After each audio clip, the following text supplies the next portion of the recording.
The Gospel of Mark is not a once upon a time fairy tale kind of story. Oh, this happens and that happens and they all live happily ever after. It's not that at all. The story, as Mark tells it, is one of conflict from beginning to end.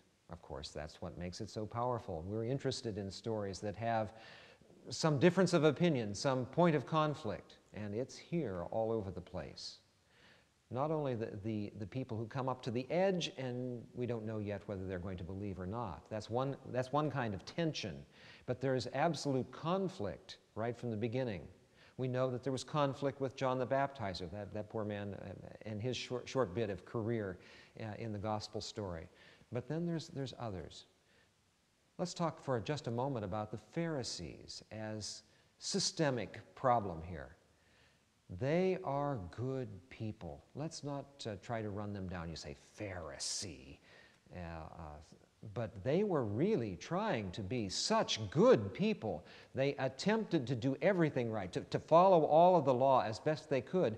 In fact, there was this idea that if we could keep 2 Sabbaths perfectly, Messiah would come. And so Jesus does things like pick grain on the Sabbath day and so on. Those kinds of things. There you blew it again. We've been trying to keep 2 Sabbaths in a row, and Messiah will suddenly be here. We know it. We're sure of it. And there you've ruined this Sabbath. And by healing someone else on the Sabbath day, well, there you ruined that Sabbath. Now we have to start counting all over again. They were trying so hard to do everything right.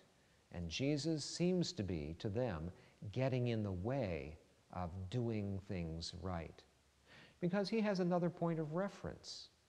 So this conflict just keeps going on and on. And from the very beginning, the Pharisees are going to be conspiring to try to get rid of Jesus, to silence him, to have his family take him home, or to kill him. In some way, we've got to get rid of Jesus. That's an undercurrent throughout the Gospel of Mark. It's there. It keeps peeking its head up from time to time. And finally, they're successful in killing Jesus. The Pharisees are behind that by trying to be good people. The opponents of Jesus are not always scallywags. They're just good people trying to do things right that don't turn out to be the right things at all.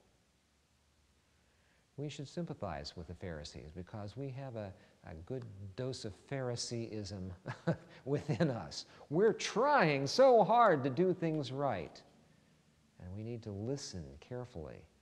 Is this truly in accord with God's will?